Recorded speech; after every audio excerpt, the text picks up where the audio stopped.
فصل سوم دیگر مختلف وصیتیں۔ فرزند، اللہ تمہیں ہر خیر کی توفیق دے اور ہر شر سے محفوظ رکھے۔ حب دنیا کو دل سے نکال دو، یہ ایک زہر قاتل اور مرض مہلک ہے، اس کا انجام رحمت خدا سے دوری اور آتش جہنم ہے۔ محبت دنیا کے دل سے نکالنے کا واحد طریقہ یہ ہے کہ دنیا کے بارے میں غور کرو کہ یہ کوئی عمدہ شے ہوتی تو رب کریم اپنے اولیاء اور انبیاء کو اس سے کیوں محروم کرتا، جبکہ ان کی عقلیں سب سے زیادہ کامل تر تھیں اور وہ اس سے اس طرح الگ نہ رہتے جس طرح ہم لوگ شیر سے دور بھاگتے ہیں۔ پروردگار عالم نے مختلف آیات میں محبت دنیا کی مذمت کی ہے اور احادیث میں اس کی شدید تاکید وارد ہوئی ہے۔ امام سجاد علیہ السلام کا ارشاد ہے کہ بہترین عمل بغض دنیا ہے، کہ دنیا کی محبت میں گناہوں کے بے شمار رخ نکلتے ہیں۔ ایک رخ تکبر ہے جس میں ابلیس مبتلا ہوا، ایک حرص ہے جس کی وجہ سے حوا نے آدم علیہ السلام کو گندم کے کھانے کی دعوت دی، ایک حسد ہے جس کی وجہ سے قابیل نے حابیل کو قتل کر دیا، اور اس کے بعد حب نساء، حب دنیا، حب ریاست، حب راحت، حب کلام، حب ثروت و بلندی وغیرہ ہے کہ جس میں حب دنیا تمام برائیوں کی اصل ہے۔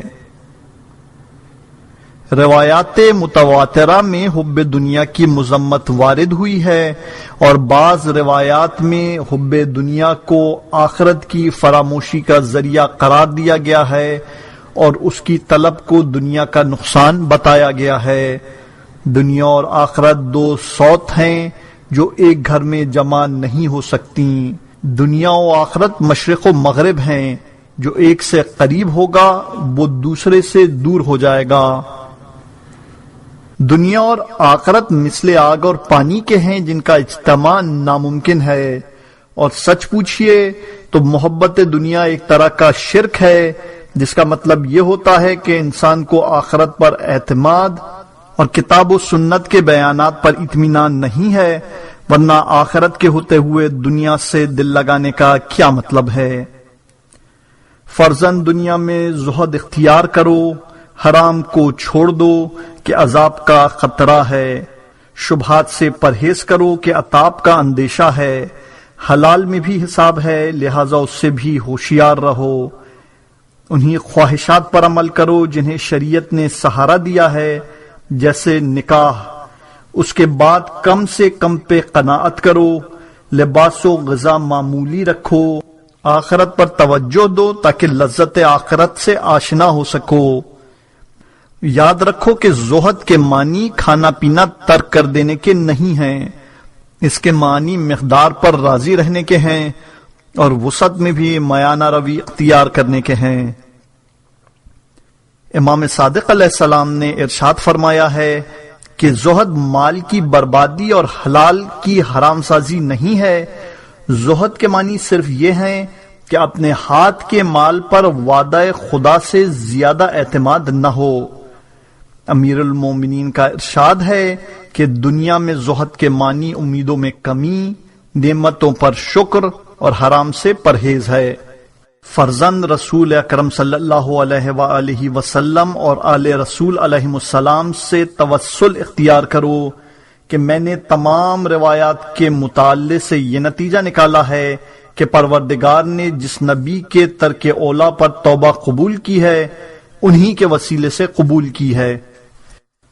حضرت آدم علیہ السلام کو پیدا کرنے کے بعد انوار معصومین کو ارض سے ان کے صلب میں منتقل کر دیا، اور ملائکہ کا سجدہ در حقیقت اسی نور کے طفیل میں تھا، اور اصل سجدہ پروردگار کا تھا کہ اس کے حکم پر سجدہ ہو رہا تھا۔ یہ اللہ کی بندگی، محمد و آل محمد علیہ السلام کی تعظیم اور حضرت آدم علیہ السلام کی اطاعت کا ایک مظاہرہ تھا۔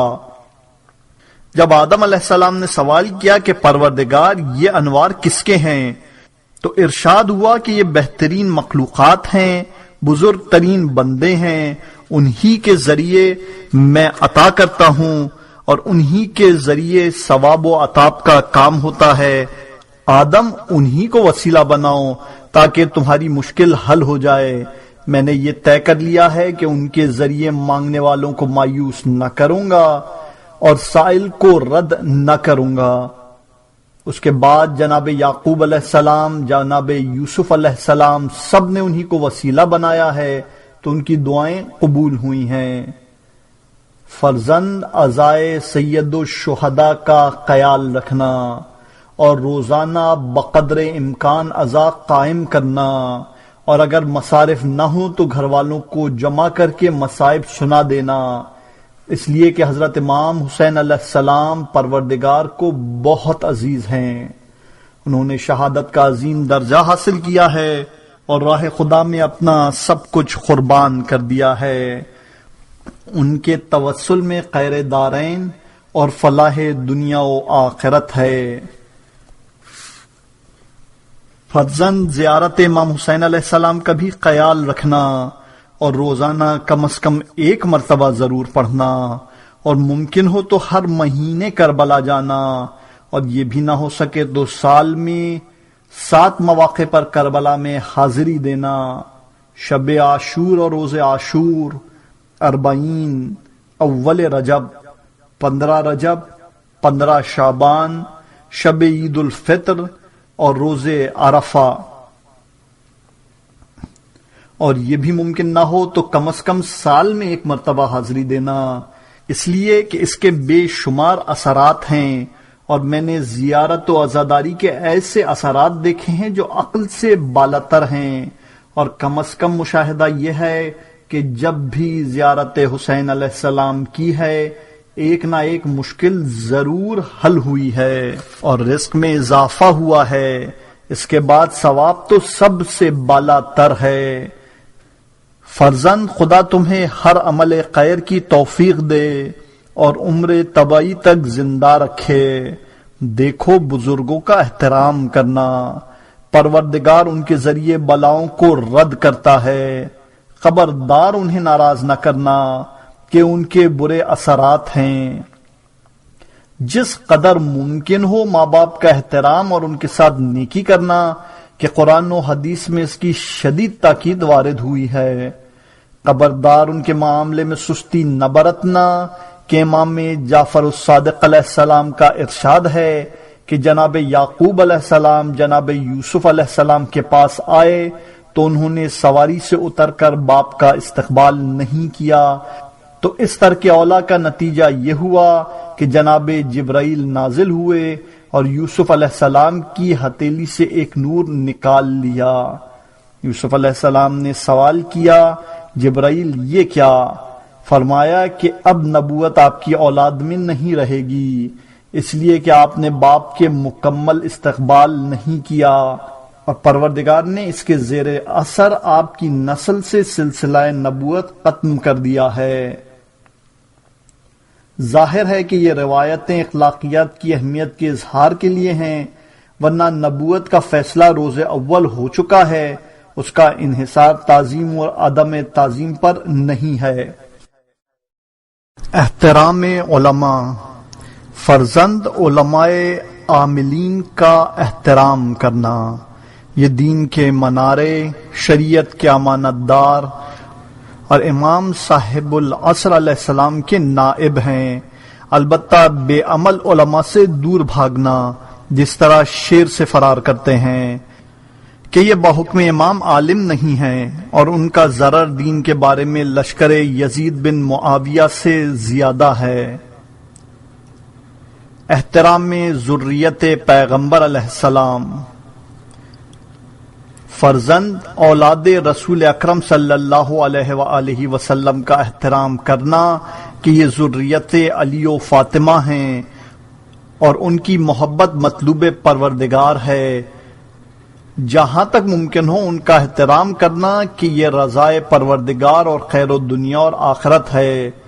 اور دیکھو خبردار اپنے احترام کو صرف نیک کردار سادات تک محدود نہ رکھنا کہ ان کا حکم علماء کا نہیں ہے کہ بے عمل قابل احترام نہ ہوں، ان کا حکم اولاد کا ہے کہ اولاد بہرحال اولاد ہوتی ہے۔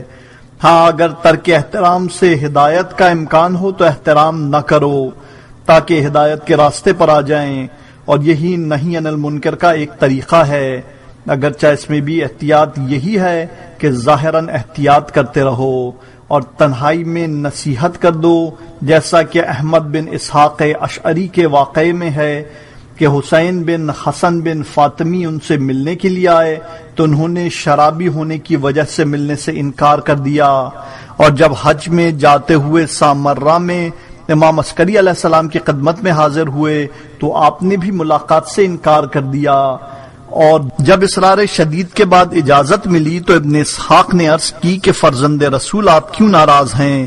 فرمایا تم نے حسین بن حسن کو کیوں روکا تھا؟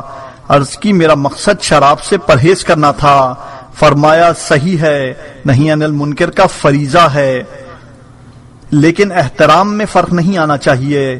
ابن اسحاق نے یہ بات محفوظ کر لی اور واپسی پر حسین کا بے حد احترام کیا۔ انہوں نے گھبرا کر سبب پوچھا، احمد نے سبب بیان کیا۔ حسین پر اس بات کا اس قدر اثر ہوا کہ توبہ کر کے شراب کے سارے ظروف توڑ کر پھینک دیے اور مسجد میں اعتکاف کر کے انتقال کر گئے۔ یہ بھی یاد رکھو کہ یہ تاکید غیر فاطمی سادات کے لیے نہیں ہے، اگرچہ ہاشمی ہونے کے اعتبار سے اشرف و محترم ہیں، لیکن ان کا شمار ذریت و قرابہ رسول میں نہیں ہے، اور داخل النسب افراد کا احترام تو بالکل ہی نہیں ہونا چاہیے، اور ان کے احترام سے پرہیز ہی اولا اور النسب ہے۔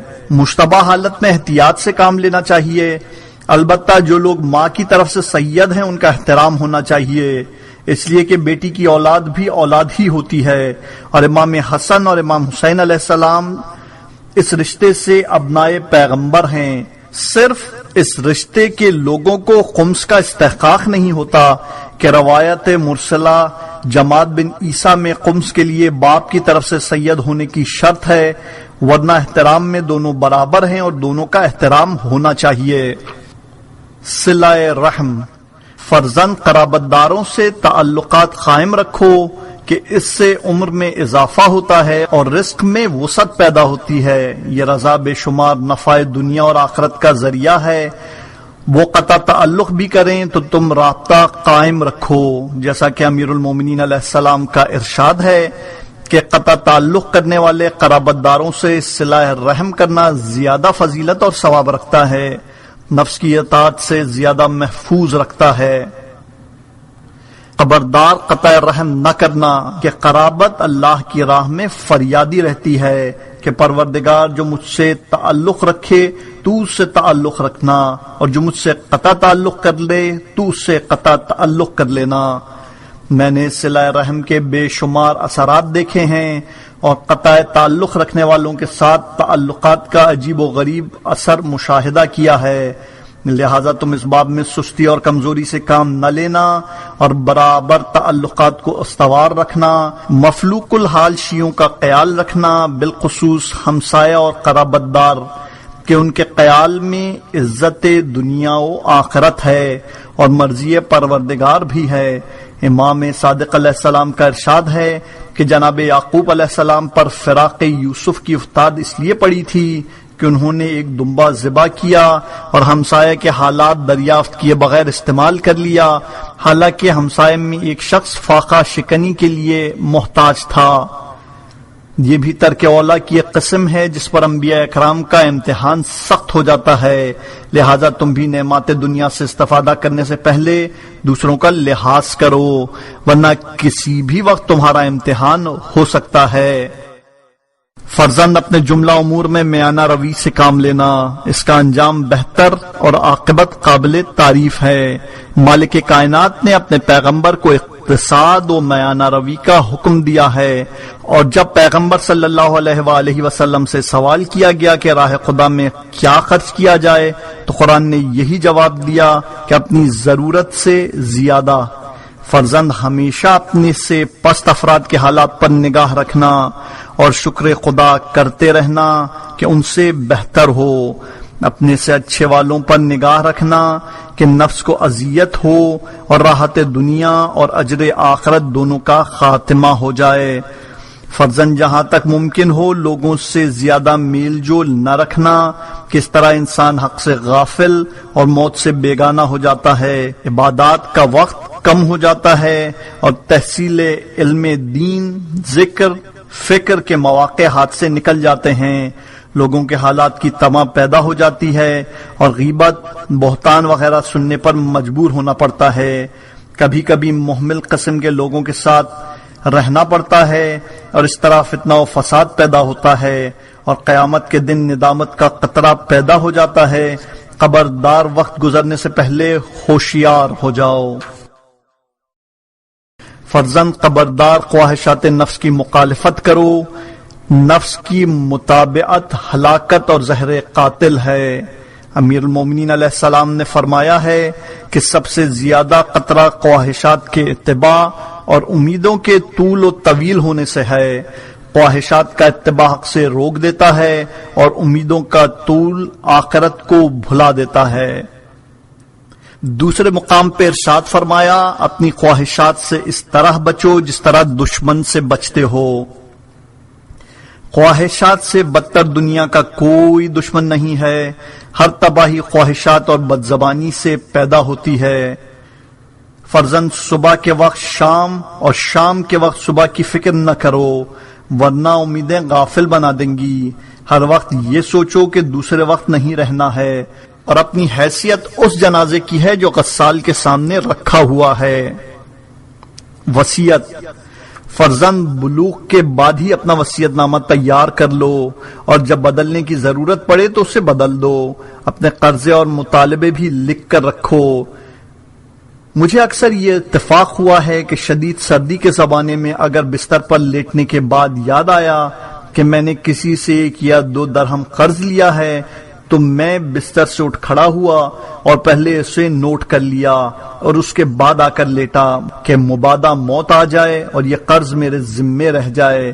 اگر قرض خواہ مطالبہ نہ کرے تو میں مقروض رہ جاؤں، اور اگر مطالبہ کرے تو ورثہ اس سے گواہی یا قسم کا مطالبہ کریں گے اور یہ اس کو بلا سبب زحمت ہوگی، جبکہ اس نے قرض دے کر احسان کیا ہے، اور احسان کا بدلہ یہ نہیں ہے کہ اس سے گواہی یا قسم کی زحمت میں ڈال دیا جائے۔